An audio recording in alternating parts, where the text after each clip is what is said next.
If a product or a service has no story, then there's no difference between one product or service. That means if there's no difference, why would you pay more? If we understand how corporations work, they have teams of people and they go through human resources, legal, there's so many people. So what winds up coming out is a homogenized point of view that's an expression of the collective, but not any individual. That's why it's very hard for them to take a stance on anything, because the whole company doesn't agree with that. He has this thing in his brain, this switch that allows him to tell you whatever he's thinking and feeling. Hormozy does a pretty good job of that. I think you always have to have receipts, always. So if you said, I went to an art school, you should have the receipts that you went to an art school. If you say I'm struggling, then you better be struggling. Those are just the receipts. The receipts don't mean always success. So if you make a claim, make sure you have proof of that claim. Before we start this video, I have one small favor to ask of you. If you've been enjoying the US tour so far and all the effort we put into making these videos as best as possible for you, please hit the subscribe button down below so we can help more people every single week. Thank you. You mentioned a product without a story is a commodity. Yes? A product with a story is a brand. Potentially. Why is that? If a product or a service has no story, then there's no difference between one product or service. That means if there's no difference, why would you pay more? And that's what a commodity is, where there's no discernible difference. If you buy grain or steel, it's like one kind of steel, one kind of grain. It's, for the most part, it's the same. And so then it's a race to the bottom and you're easily replaced. And what we're trying to do is prevent that. Most people who talk about branding in creating meaningful differentiation. So you're trying to be different. And the one way that you can do that is to create a story that's shared with the consumer so that they believe the things that you're saying to them. And that's really critical. So if you tell a story they don't believe, there's no point in that story either. So it's a story that's shared between the seller and the buyer, the consumer and the company. Give an example of that from a personal brand perspective. Is that relating to their journey too, because they're a couple of steps behind you as a consumer? Or like, how do you articulate that story to have a differentiating factor? Okay, let's take jeans, for example. In the market, there's probably hundreds of different brands of jeans in which you can buy at a very low price and one at a very high price, up into the thousands of dollars. Some of these premium Japanese denim jeans that have a lot of bespoke detail will cost you as much as $1,000. Whereas you can probably get Lee jeans or Wrangler jeans for like $30. And sure, the quality of the denim is better. The construction is better, the design, the aesthetics is better, but what you're doing is you're buying into the story. And so Levi's used to carry that story for American brands. Like I know parts of Europe, it was going for a lot more in the secondary market because they were so hard to come by, because it represented a lot of good things about America. But Levi's really missed this whole movement in towards designer jeans, more fashionable cuts, different washes and finishes. And so in steps like different brands like Seven for All Humankind or something like Seven for All Mankind, you have Diesel, you have G-Star, and then you have more premium jeans from Dolce & Gabbana and whoever else is making jeans, and they're selling for on multiples of 10x of what Levi's would used to sell it for. And we're really not buying the quality of the denim, the construction, or even the fashion sense. We're buying in that if I buy this, who does this make me? People like me buy things like this. Therefore, I'm joining that tribe of people, of successful people who are fashion forward, who can afford nicer things. And so it's signaling to other people. I've come to this recent explanation to folks that your clothing, how you appear, they're all tools to communicate or not to communicate, and it's up to you. So if I show up in baggy beat up jeans and ill-fitted shirt, you might say he's really like that West Coast relaxed skateboarder vibe. And then you automatically make assumptions about who I am and how I hold myself. But if I show up in a suit because I'm going to a gala tonight, then you're going to have different assumptions. Like this guy's serious, and it says something to you, and you make certain assumptions. So we really need to look at how we appear. This is a package, and the packaging does communicate value to people. And then there are all the small nuances of like a personal brand or a corporate brand that we don't even feel and we recognize. You mentioned around how humans want to be more like corporates and corporates want to be more like humans. So if we were to extrapolate the Levi example, like what are we pulling from them specifically that we want to emulate in our personal brand? Like what is it we're trying to get from it? Because it's all the sub nuances, right? That you recognize, but I don't recognize. Right. Corporate brands have been around a lot longer than personal brands have. And I can talk a little bit about the history and the change in media and the landscape.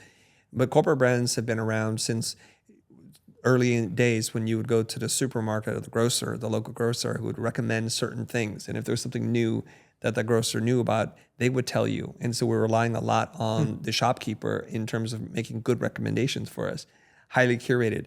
But as industrialization comes out, now there are competing products and the store gets bigger and bigger. You no longer have a relationship with the shopkeeper or the owner. And so now each product has to compete for your attention and, more importantly, for your money. So there could be like 4 brands of baking soda. Arm & Hammer comes out and has a strong brand identity. And then you say, okay, well, I had good experiences with you, therefore I'm going to continue to buy you. So then the visual language starts to change. And what happens is when new companies come in, and it always happens like this, they emulate the established brand. So they use similar colors, and this happened with Coca-Cola. So they start to emulate that. And so what they're trying to do is create meaningful differentiation in not only the product itself, but more importantly, the intangible qualities that one associates with something, the story, if you will, the story or the lie that we're complicit in with the brand itself. Okay. So you can see almost in every culture, in every country, there are knockoff brands who do something very similar. They even call themselves something very close because people get confused. And then a whole new industry comes out, which is like trademark and IP.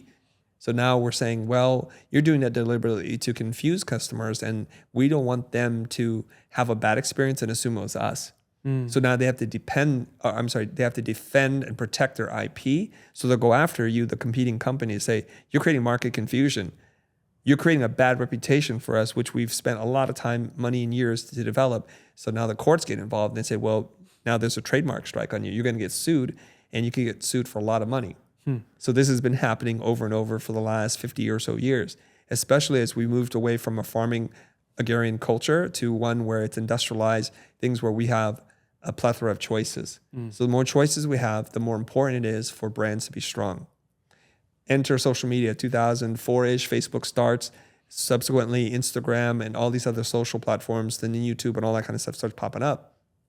In this moment now, what happens is the distribution of the communication channels has been democratized and it's been liberated. It used to be controlled by certain radio stations, TV, and magazines and newspapers. That's who controlled all the conversations. But now you and I, we have a conversation with each other. We can go from one to one, into one to many, and many to many. And this becomes really interesting because now their chokehold on who consumes what piece of information changes radically. So the strategies that worked in the past no longer work now. So you and I are coming up and we're saying, well, I teach business fundamentals for creative people. But what separates me from the next person that teaches the same thing? And in fact, I've been credited for this, although I don't fully accept it, for the person who really popularized carousels and a certain type of design on Instagram. So people kept messaging me like, people are ripping you off, people are ripping you off. It's because I was one of a few people who were doing things in a very intentional way. And then what I had to do was I had to change my design aesthetic such that it was much harder for them to emulate, much harder for them to copy. Because people would send me screenshots saying, Chris, is this your post? Is this a guest post? Because this looks exactly like you, down to the typeface, the secondary typeface, and the color palette. And it was running rampant. And this is just a pattern. I'm not offended. I think people should have a stronger moral and ethical guide, but whatever, they get to do whatever they want. It's my job to stay different and relevant and be at the top of people's minds so that they continue to associate the originator of certain ideas and principles as something with me. So now we have personal brands. And it's new and it's hot. And so people are like, what do we do? So they look at corporations and say, well, this is what Nike did. This is what Coca-Cola did. This is what Mercedes-Benz did. Well, we'll do what they did. First of all, they're not students of the game. This is all new to them. And what they don't realize is those companies spend hundreds of millions of dollars, up to $1 billion in marketing and advertising with a team of super focused creatives, and they have thousands of people working for them. What they all realize in the corporate space is that people don't fall in love with corporations, they fall in love with personalities. My friend Yo Santosa said that. I'm like, yeah. So corporations are trying to be more human, more personal. This is why you have the revival of like the character of Colonel Sanders, who's long since passed, but for KFC. They're trying to humanize it as much as they can. Wendy's, the same thing. Dave Thomas owns Wendy's and it's named after his daughter, I believe. And so they kind of put the personality back in because it's run by a committee of designers, creative strategists, legal, copywriter. And what the weird thing is, humans are trying to emulate what they see. But they're trying to be human but then you're trying to copy the corporation trying to be human. It's a very weird thing that I'm seeing. It's an oxymoron at the end of the It day. is. But what's funny is the personal brand is human, and humans are by nature have defaults and issues, right? So that's where people attach much more to the elegant story, your hero's journey, basically, right? Yep. Up and down, sideways, there's challenges, there's positives and negatives coming in there. But guys want to look way too polished, and you Yes. talk about people's personal brands actually being different than what they think their personal brand is. Yep. But then I'm just comparing to like some of the very, very big creators, like an Iman Gadzhi, for instance, who's super, super polished and he looks picture perfect. Would you say like that's an elegant personal brand that's authentic? Or would you think, as you described, the goofy photos of you like tripping over, a step, is that more authentic? Or is that all inauthentic because it's trying to be authentic? It's just such a paradigm there, right? Yeah. Because I even feel that myself, which is like, Irish, quiet, Irish guys don't really talk much about their failures, just as a culture. Yeah. So the more that I'm sharing on that, I kind of feel maybe insecure to some element to not be as open sometimes, which is why I'm the interviewer. Yeah. But I'm actively working on this now, but I've been learning through your content, Lara's, Dakota's, many other people. How do you think about that and the clash between the two? Yeah. So the thing that you're talking about is, okay, if we understand how corporations work, they have teams of people and they go through human resources, legal, there's so many people. So what winds up coming out is a homogenized point of view that's an expression of the collective, but not any individual. That's why it's very hard for them to take a stance on anything, because the whole company doesn't agree with that, right? And I understand that. And so they start saying things like we. And whenever you hear we, it represents at least more than one person, like two people, a group. But when you're writing as me, I have an opinion, like so do you. Well, what are you going to write? You don't write we, and you're not trying to sanitize it. But since we don't have a ton of examples of humans writing in a way that is on any kind of level of scale that we see in corporate brands, so then we start to adopt this we. We start to think, will this offend someone? Is this really safe for me to say? Am I going to get canceled, or am I being insensitive? Yeah. So getting back to your authentic question, it is up to each individual. I've met people who live in real life the way they live online. Like Jasmine Starr is one of them. Okay, so she invites me to her house, and like, who does that? Okay, that's kind of, you don't want everybody to know where you live, but she does. And her place is immaculate. It's totally designed, and everything's in its place, and it's beautiful. And everything is like this all the time. Because I ask her, even with a child in the house, it looks like this? She goes, yes, we keep a really neat, tidy house. I imagine her and her husband and their child, their daughter, they have some form of like OCD where they're just like super clean and organized. Come to my house, there's like socks and dirty laundry and just like all kinds of stuff. So if I present to you a hyper clean, polished, obsessive, compulsive way of organizing things, and then you meet me in real life, that is inauthentic. So the person that you're talking about, it depends on how they live when no one's watching. That's the important part. I have friends who are very organized. They're neat freaks. They put everything in drawers. They label everything. I'm digging through bins. I'm like, where is that thing? I don't know where it is. Yeah. And that's the part of the chaos of my life. That's interesting, because I guess people who are super orderly and they are the person who's on point so much, they may recognize that being relatable online is being unorganized and behind and so on and so forth. So that's where it is the clash in the personality, right? Yeah. Who would you say is killing it from a real personal brand perspective? Like your kind of Hormozis of the world, like who would you look at from a perspective of brand, the business, and the way they show up and who they serve? Like who's really crushing it right now?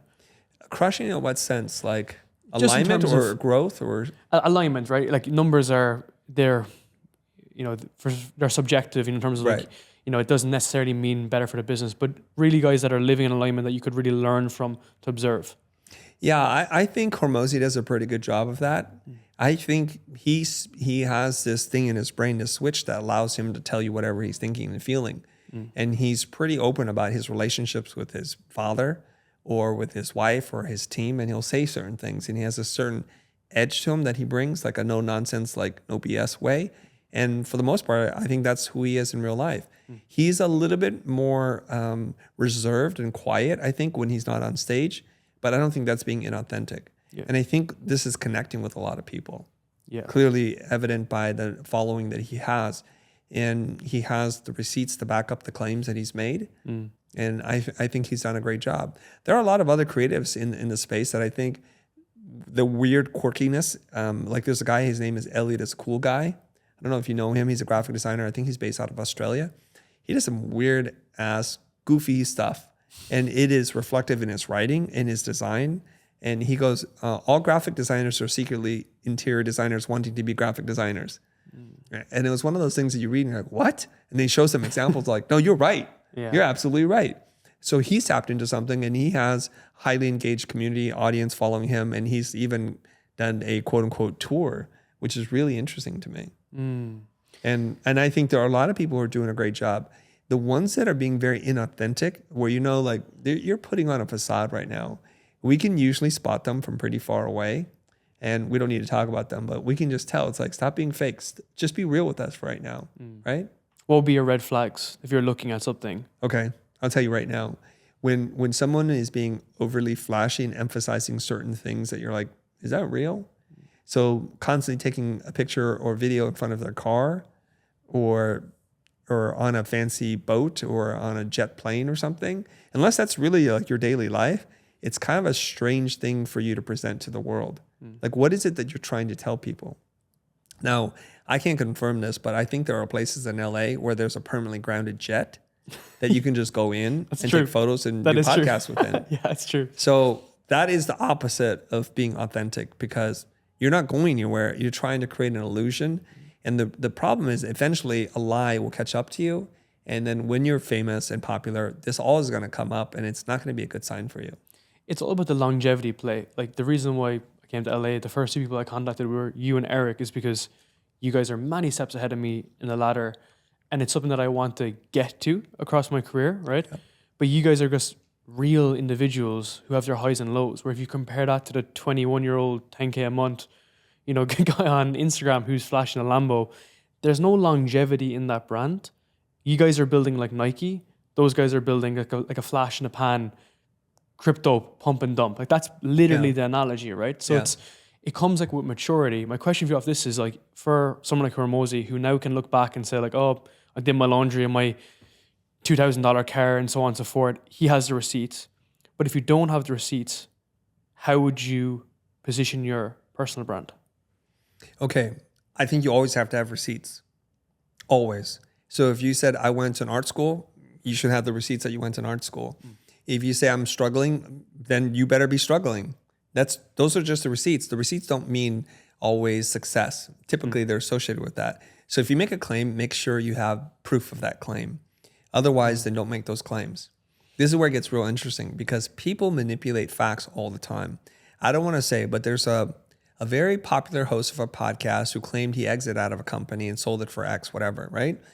But part of it is, the real history is that person was failing in their business, sold the company to someone else, who then did a great job turning that business around and then sold that company.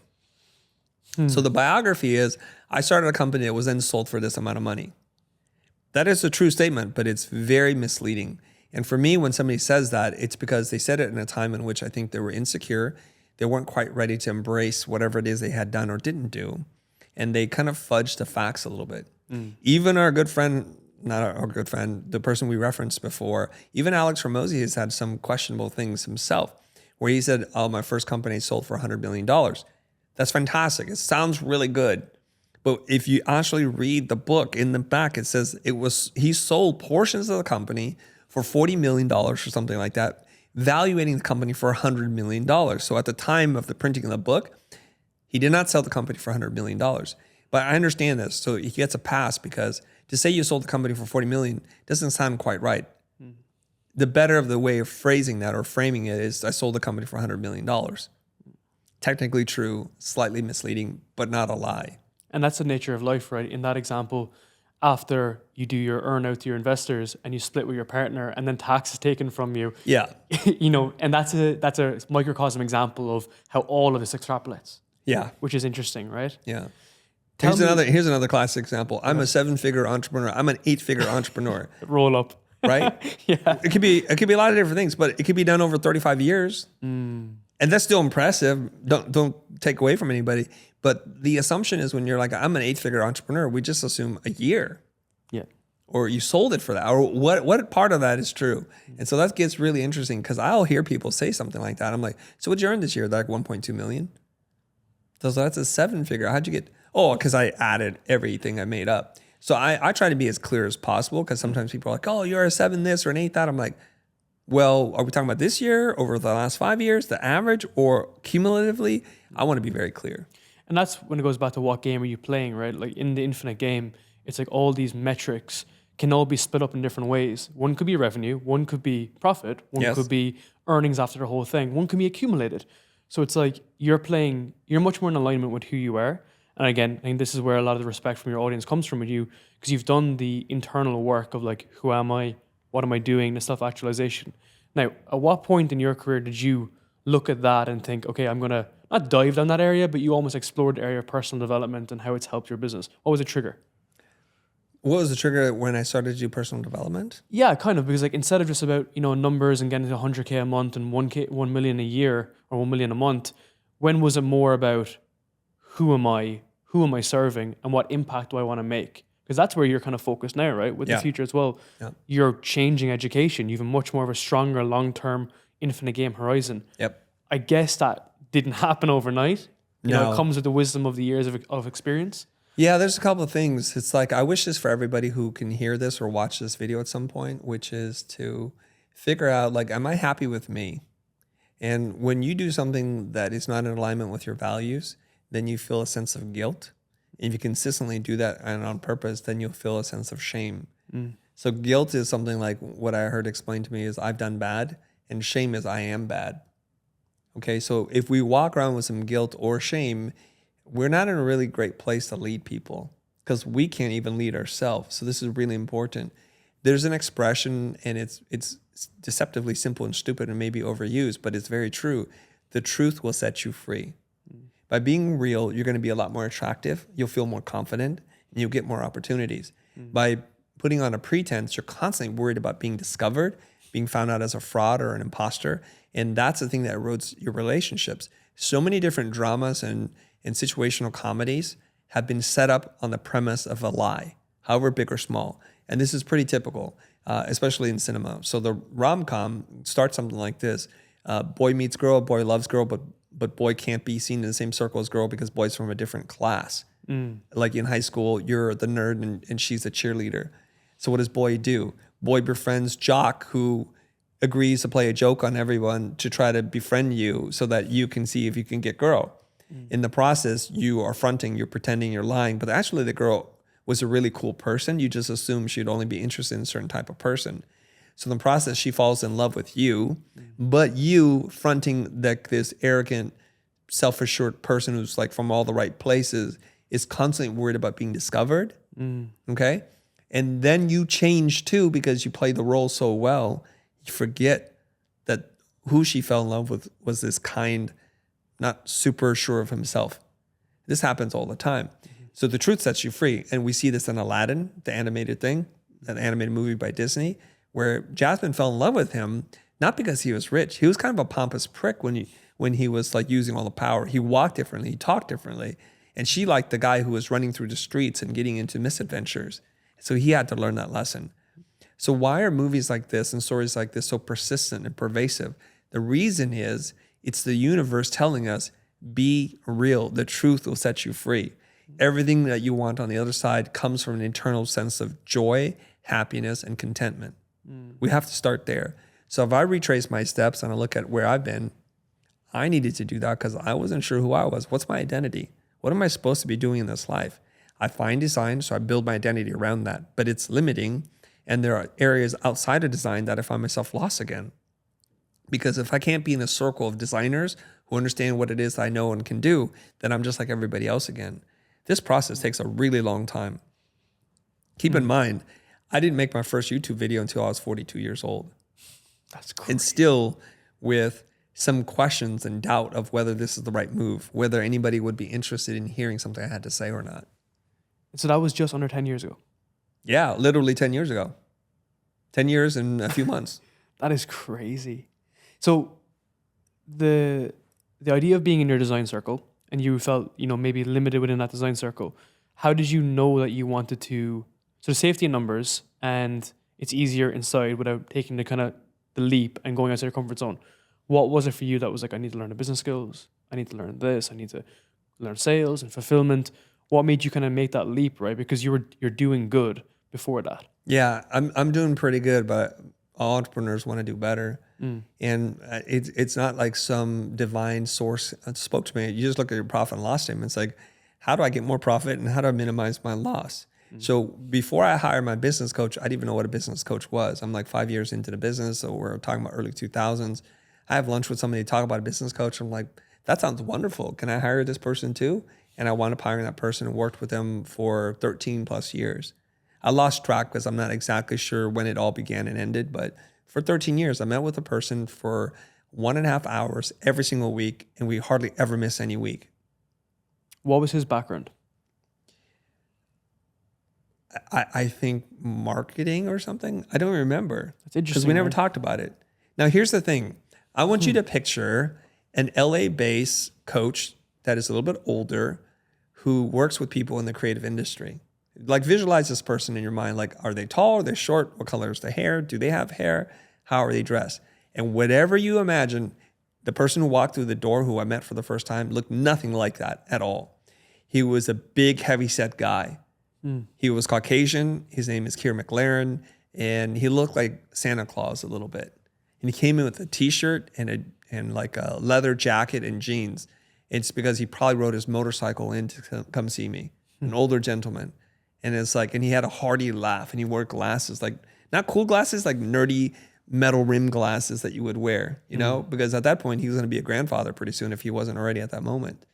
And so that's who walked in the door. So this was not like central casting saying, send us Aaron Eckhart with the 3-piece suit and the martini lunches. This was just a regular guy. And when he talked to me, I knew this was the right fit for me because it was the character of what he said, not his background, not what he wore or any of the signals, because he was sending all the wrong signals. I knew this was the right person for me. Do you want to grow and monetize your podcast, but you don't know where to begin? Have you tried all the tricks and hacks, but nothing has worked? Have you been wasting time, money, and energy and seeing an analytics chart with no growth? That's where Vox comes in. We've been helping podcasts grow and monetize their shows for many years. We've grown shows to over 100 million views, done over 10 million downloads, generated over $2 million in only the last year alone. And we can help you grow and monetize your own podcast. We've had some shows go from absolutely zero. We've had some of the biggest influencers in the world come to us to help and improve their show. So if you want to learn exactly our podcast growth flywheel and exactly how we can do this for you and completely replicate success, schedule a call right down below with myself and we can go through the exact model for you and to grow your podcast this year. That's really interesting because a lot of guys will get caught up in like, should I go into this program or hire this guy or whatnot? My kind of approach to this would be you'd want someone who's 3 or 4 or maybe 6 or 7 steps ahead of you on the ladder, just so that they have the receipts. And then that's going to be better than you trying to suffer in silence and do it yourself, and then maybe there's a stronger relationship blossom from there.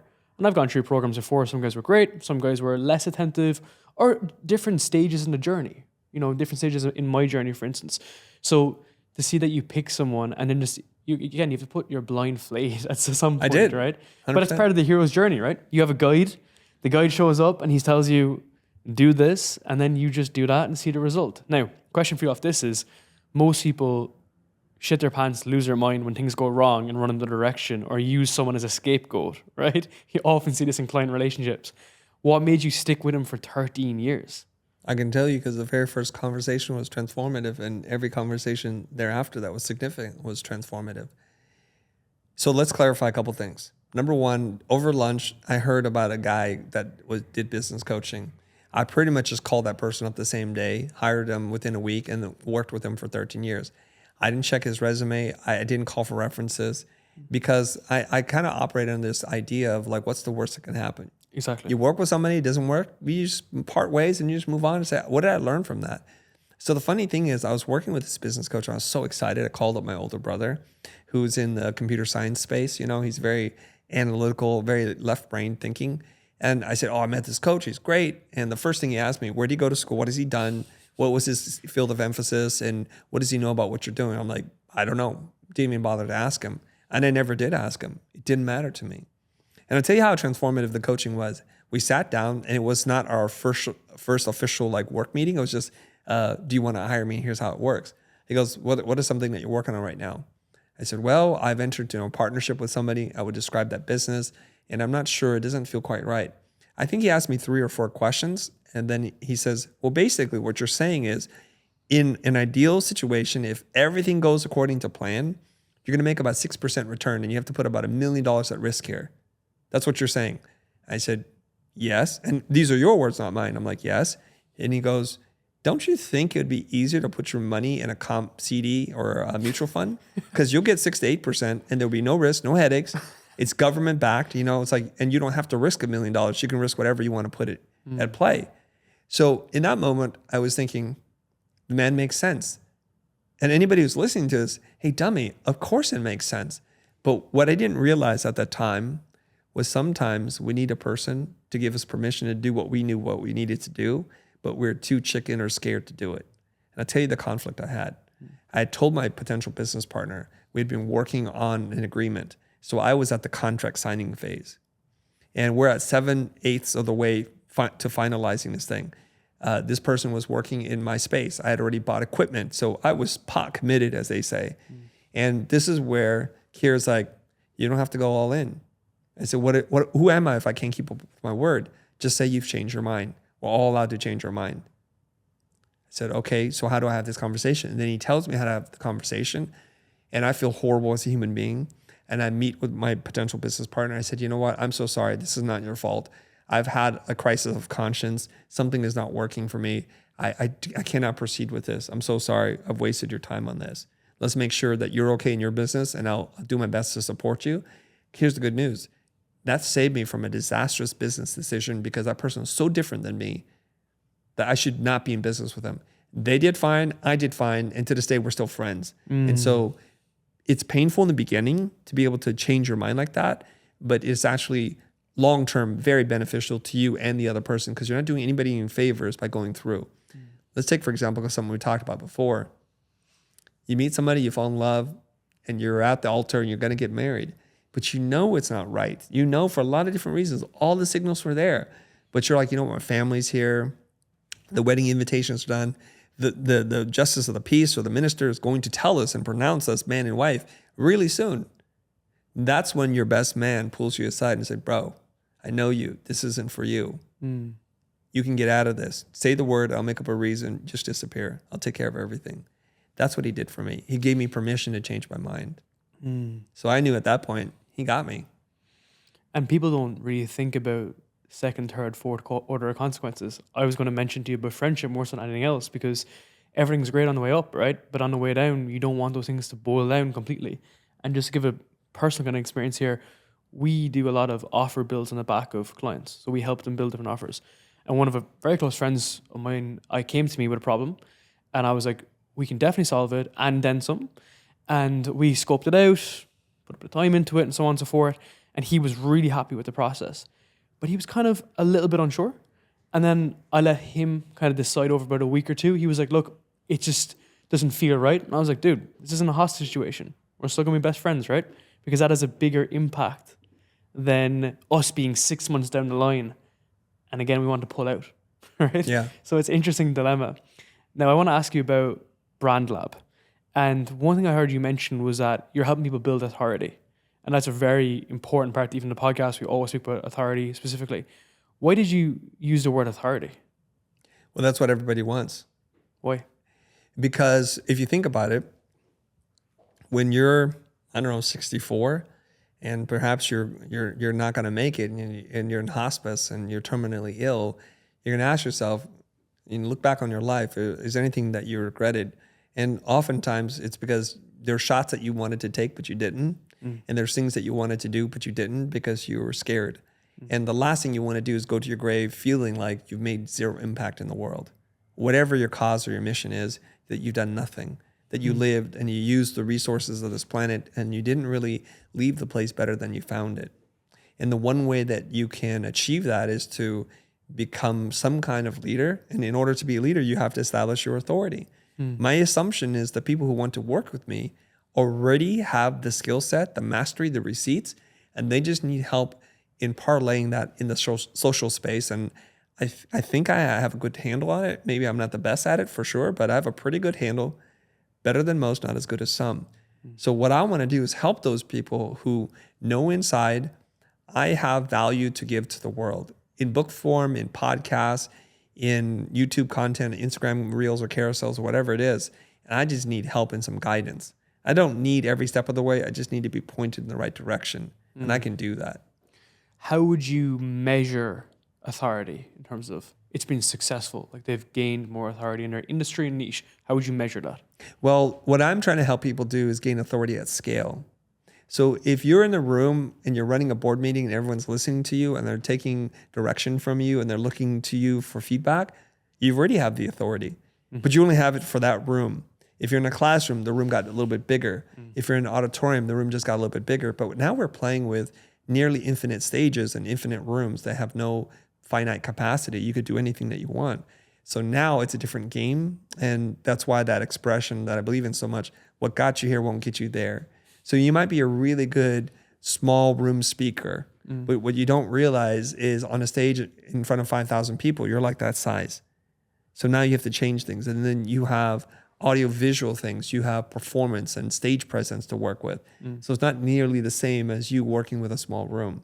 So people have authority. I want to work with those people, but they don't know how to scale it. And I believe brand building, especially on a personal brand level, is how you scale familiarity and trust at scale. Am I familiar with you? Yes. And if you keep doing it consistently the right way, I will start to trust you. Higher points of leverage, effectively. I think so. Was that kind of a trigger for you to move from agency style client services to more the coaching community style because you're helping more people at a bigger scale? Was that maybe a subconscious reason why you moved as well? Yeah, but there's an important middle step there that I need to point out. We move away from doing client direct work to moving towards building products and a digital ecosystem because they're infinitely scalable. So when you're doing client work, because of my expenses and my level of living or whatever it is, what I'm accustomed to, the kinds of clients I can take on happen to be quite wealthy, captains of industry, leading businesses. So we're dealing with Fortune 100, Fortune 500 companies here that are worth hundreds of millions of dollars, if not billions of dollars. And I think that's okay. But with that comes a certain level of demand and expectation that I'm not super thrilled about personally. Right? So, well, they're like, well, here's a change that we need you to work on, or we need to have this done this way and not that way. And so there's all the push and pull. The things that a lot of creative people love, I don't love that part. I have a vision. I want to be able to execute that vision. And I don't always want to collaborate. But I did do that for 22 plus years to work with clients and agencies and do work for them with them. And I think that was fine. That's what paid for the house and the kids' tuition and all the kind of stuff that we have, all the nice things. But now I feel like I need to do something for me. What is it that I want? And how do I want to leave my mark in the world? Because it's been other directed. It's not been so self-directed. So I embark on this journey. So if we can create digital products that we learn how to market and deliver transformative change for folks, they'll give us some of their money. Because what we're doing is we're just speeding up, accelerating their end goal, which is to be better at something. Yeah. And if we can do that, we have a business, and I don't have to sell to clients anymore. I have customers, I don't have clients. So in December of 2018, we got our business to a certain level where we said, we don't need to do this anymore. We can just go 100% in on the education part of it, creating digital products. The coaching stuff comes much after that. The coaching community comes because when people bought our products, some of the more sophisticated courses that we were creating needed some kind of accountability and some Q&A, some help. And that's why the coaching community came. It came after the products. So the timeline is kind of important. Do you want to know how we book the most amazing guests on our podcast like you're seeing today? I've created a full template and guide and every single script that I've ever used to get the best guests in the world, and I've put everything together in a simple step-by-step process. If you click the link down below, I'll give you the exact guide to book any guests on your podcast and have a full guest management system for you to manage every single guest. If you want to see the process behind booking guests like Justin Waller, Luke Belmar, Sterling Cooper, and every guest in the online business space, click the link down below and you'll get the full guide for free. Thank you. And I think the community aspect it's a little bit more fresh now. It's more new and novel. And I actually stole something from you. Okay. I'll tell you. I listened to a podcast from yourself a few days ago, and the hot seat approach. Yep. We started doing that in our program, and it's been amazing from learning from you. So just basically looking at someone's podcast, doing a full deep dive where they're at, thumbnails, packaging, content, everything live on the call with 20 people watching, and it's more transformative than me getting on a call and just shilling advice for an hour. And I learned it from you. So I want to say thank you for that, number one. But the reason why is because you can give people all the content and so on, but the custom care, where it's group and at scale, it gives so much more value. And especially for someone like yourself, right? Yeah. If people are joining your program and you've done 25 years of this, it's going to be easy at that point. Now, you had a drop in revenue last year. Yeah, massive. What are you doing to turn that around? And second question is, what would you need to do to get to 10 million a year, you think? Very good question. So for clarification, everybody, and I've been fairly straightforward and forthright with this, we're down about 20% in revenue. And if I have my numbers right, about $1 million from the previous year. We're okay. We're not dying in the streets here, but we're not where we need to be, because companies like ours are just about growth. The vector should always be up and to the right, never flat, never down. So we have had a flat year a couple times and we would bump back up, but then now we were on a down cycle. And for me, this is very alarming, right? And there are consequences, because I had to lay off a couple of people and scale my team back a little bit, be a little bit smarter about how we spent money. But what we're trying to do to combat this is 3 initiatives. Number one is we're trying to come up with micro products, because we realize we make solutions for people who are broke.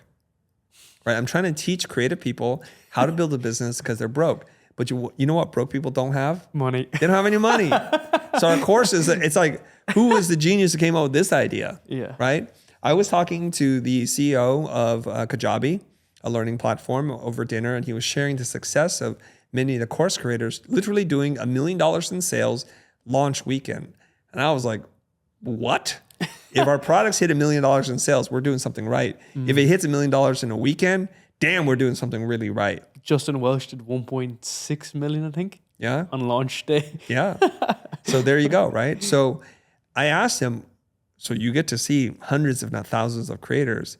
What are they getting? What patterns have you seen? And he said something I thought was really cool. He said, you know what? Make sure you make a product for people who can afford it.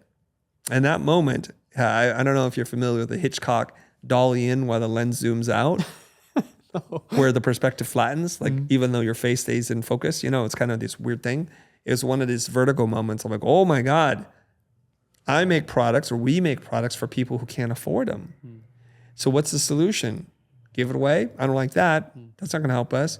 So if we make micro products, very small tools that allow people some level of success that they can actually afford. So our goal here is to come up with a bunch of products that are $30 and under, say $29.99. Okay? That is not to say I'm liquidating our courses down to $29. What I'm trying to do is take a 30-part course and make part 1 $29. So if you're to buy all 30 parts, it'd be right back up to $900. But this way, people can have an experience, they can have a transformation, and they can afford it and get into our ecosystem where, like, these guys are not bad. Now, here's the thing. We have a global audience, people in India, people in Africa, parts of Asia, Eastern Europe, where $30 is still a lot of money for some folk. But it's not so much money that they can't afford it. It's like a Starbucks cup of coffee. It's kind of like an affordable luxury. Everybody can afford $6 or $7 for a little delight and joy in their life. And I think everybody can afford $30 to have some kind of transformation. And how am I basing this on? Well, I know how to use Adobe Illustrator and Photoshop, but almost every time, if I go onto one of these marketplaces and buy a vector pack of something, I know I can draw that shape. But if it takes me an hour to draw that shape, I'd gladly pay the $30 to buy a vector pack from them, because my time is just more valuable than that. So I'm on this part where we need to make very small products, a tool, a template, a script, something where the value that they get exceeds the price in which they pay, so that we can start putting money in their pocket immediately. It's a quick win. And I need to create more quick wins, because you know this, the amount of people who actually complete a course is very, very low, because it's such a long time commitment. They can't see it all the way through. So what I want to do is kind of like create products for like a hyper attention deficit disorder society. You could do this in a day. You could do this in an hour. You can achieve this result. So those are micro products, okay? It could be workbooks, templates, something like that. Very small things. Next, we want to create an army of robots. Okay, you've heard Hormozi say this. Give the information away for free, because information is cheap. Charge people for implementation. Yeah. But the idea of implementation is it's very expensive to do. I don't want to have a giant team to manage, because now we're right back into the agency model where we have clients. Clients are very demanding. Clients want certain things from you, and they should have that right to ask those of you, right? So what we can do is, if we create an army of robots that are specifically designed to perform a single task, I think that's a big business model for us now. So we're developing a bunch of hyper-specialized robots. One robot that we're developing is, when you submit a sales call that you had, it's going to go through and break the sales call down and grade you on 8 points. 8 points of like, how are you doing on this call, and give you a letter grade A through F. It will make suggestions on what you can say instead of what you did say. It will show you where you're in rapport and where you're out of rapport. And probably most importantly, it'll tell you areas where there was massive opportunity that you missed. A question you didn't even think to ask, but you should have. So we've been testing this. So we need more input so we can check to see if it's a good call. Now, if you were in the sales space and you're selling and you keep bombing your sales, and if I could provide this for you, how much do you think you would pay to get some deep analytical breakdown of your call? What do you think that's worth? It's a subscription, right? So that's a one-off. You submit your call, you get a result. That's it. One shot. Oh, so every shot you pay? You pay every shot. And if you don't need it, you don't pay. Would it not be better to have a subscription on it? Well, I don't want to get to that yet. Okay, yeah. So one-off, like one sales call. If I knew it was reviewed by, let's say the model is done by like Hormozi's calls or the big sales guys' calls. Somebody you trust. Assume that it's somebody you trust. $99? Yeah, so if we can charge you $30 for it. Definitely. And you get value from it. So $30 is a risk I think most people can take. Yeah. Especially if you're selling anything that's more than a few $100, right? It's all relative. If you're selling thousands of dollars, $30 is a no-brainer. You do it all the time. And in fact, we believe if we do our job in analyzing the call the way that we think, then large companies will just basically analyze all of our calls and give us reports. Because no manager has the kind of time to sit down and listen to the entire call and see if each individual's doing well.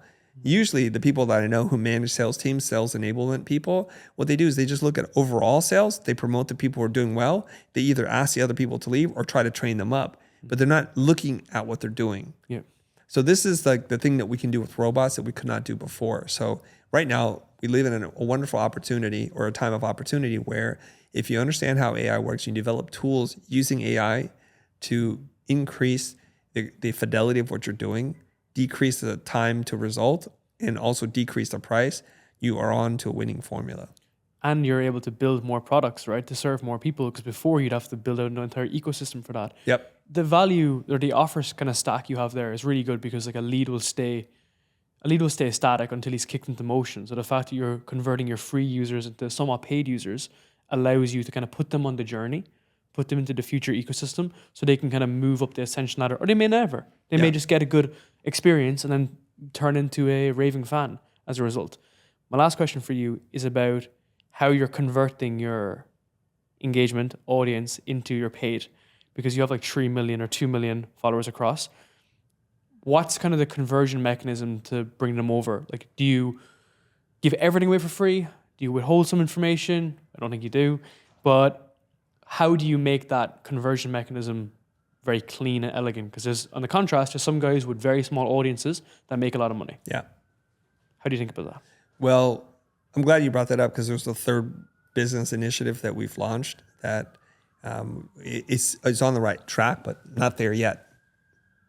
Should I wait for that to pass? No, it's okay. Okay. All right.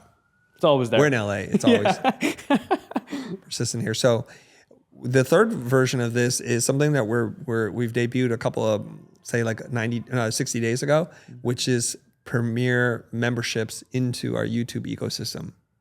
I saw that. Okay. So through some coaching from our YouTube rep, we decided to add 2 tiers. So there's $0, which is kind of the way it's always been. $1 a month gets you a little badge.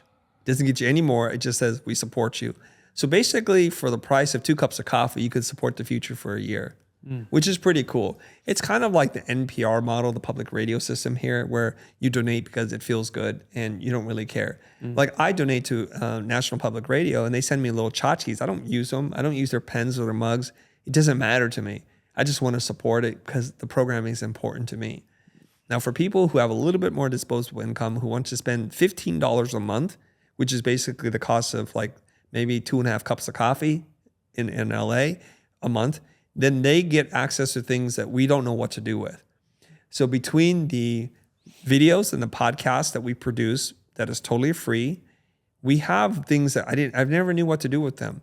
Like when I'm on tour and we're taping 8 hours of a workshop, I don't know where to release that. Yeah, it's too weird, and I don't want to turn it into a course because it's not quite a course, but it's also like too deep and too weird to just put it on the internet for free.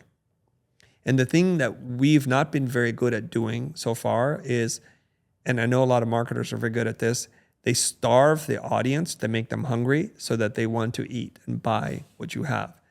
What happens is we've been feeding everyone so much that when we launch a new product, they're like, I can't even eat the food that you gave us. Why would I buy another meal? Because this is going to rot. It's something that I'm still trying to figure out because I love to teach and I want to be able to teach without strings, without funnels and email tripwires and all that kind of stuff. We just want to teach. And our audience and our community are very happy to learn. Yeah. The problem is we have not given them an easy vehicle or a mechanism for them to help support us financially. And that's the missing piece. It's something we're not very good at doing. There's almost a disconnect with having too much integrity and being too honest with how much money you can make. Now, I know that isn't always the case, but in your scenario, it kind of seems like that. I guess there's a simple, small solution to that, which would be, let's say your longer form videos, they could just be automated webinars that you just gather data on, just so that they're in the ecosystem, in your email system then, in your email funnel. Maybe that's just a happy medium because they didn't pay for anything. They're de-platformed. Because I think one risk I have with these bigger platforms is that it could all change on a swivel of a back-end change. So the 1 million or 2 million you have aren't as effective anymore. Yeah, I think that's an important point to raise. So on YouTube, we're 2.5 million. I'm about to crack 1 million, I think, on Instagram. I'm over 500,000 on LinkedIn, 140,000 on Twitter X, and over 100K recently on TikTok. So it's not a deep platform, but I've hedged my bets. Yeah. And I create different content for different platforms. And we're, to my surprise, my podcast producer said, we're top 20 podcasts under marketing in 50 countries, which is like, my other clients who are much bigger than you don't have those kinds of numbers. It's crazy, the coalition you've built. And for top 10, we're in 20 countries, top 10. So it's wild to me that in the UK, that we're in the top 10 sometimes for marketing. All organic. All organic. We don't do anything. We just create hopefully good content. That's all we do. And we've been we're on 200 episodes. We drop an episode once a week, and that's how we've been doing it. And it seems to be working. At some point, that'll become really valuable. I'm not saying Joe Rogan, $100 million Spotify valuable, but valuable. It's an asset. It's an asset, and we don't do much with it because all we do is we create content. Some ads get dropped in there through the ad platform, but it's nothing that we're really leveraging. So I think at some point, somebody's going to say to me really soon, hey, we want to give you $10,000, $20,000, $30,000 an episode for you to talk about this thing because it's in alignment 100%. with your audience and the reach that you have. And think of who you'd be going after who would come to you, because we do sponsorships for podcasts. And I spoke with Eric yesterday and he blew my mind. He said that some of his sponsors are paying him $60,000 to $100,000 a month. Yeah, he told me. So while you could possibly do it there, it's going to be your VC-backed companies that are looking to target creators, right? For instance. But that, again, is not necessarily what you're going after. It's just a byproduct of doing good, cool stuff. Yeah. You do cool stuff, you create a big impact. That stuff just happens as a result, right? Because you have such a wide reach. That's why it's just so interesting to see that. Yeah. Very last question. Have you got rid of your masterminds, your bigger masterminds? Are you still running those, the high ticket? No, I'm not doing them right now, and I'll tell you why. The Brand Lab was a 6-month experiment to see what it was like to do a mastermind. Admittedly, I didn't know what I was doing, and so I have a lot to sort out. I've got so much on my plate right now. I'm glad that we just opened it for 6 months, and we had a little bit over 10 people in it, and it was one of these things where, what am I trying to do here? What I realized is a lot of folks, because of my own fault, I didn't interview them the way that I should have. And now I figured out like what I need to do. And they had their own demands and their needs, and I wanted to meet every single one of them. It started to feel to me like a lot like client work. And that's the exact thing I was trying to get away from. I'm very privileged to say this, and that I don't need to work to make I don't need to make a living anymore. I have enough money as it is. I have assets and that are passive income assets like real estate that can afford my wife, my family, a great living. It's actually a debate that happens at the Doe household all the time. Why are you still working? Because it gives me fulfillment and joy, and this is who I'm supposed to be in this life. So if something feels like work again, where I have clients, I'm going to quickly just shut that down. So I fulfilled the agreement, which is 6 months. And if I am to do this again, I now know what to do. I had a really good conversation with Jasmine Starr because she has way more experience in running masterminds than I do. And she says this is kind of how it works. So one of the things I need to do in the future is program the people who are in the membership or the mastermind so that they get benefit from each other more than from me. That's interesting. In our program right now, everyone is going on everyone else's podcasts. I didn't initiate it. They've all become friends. They've helped each other out with their podcasts and whatnot, and they're all exploring different avenues. So it's like the community becomes self-fulfilling, and they're all just high-level guys. Like a lot of them are entrepreneurs. Some of them are podcasters. The podcasters are becoming entrepreneurs. Entrepreneurs are becoming podcasters. So it's a nice kind of happy medium, and that extracts you from the situation. Yeah. And man, I want to say a big thank you. This was amazing. I appreciate making the trip downtown. Anything I can help you with in the future, man, always let me know. But this was so much fun, man, and it's been great to meet in real life. And honestly, like, this is where I want to go. You know, it's taking a lot of lessons from you. So big thank you, man. You're welcome.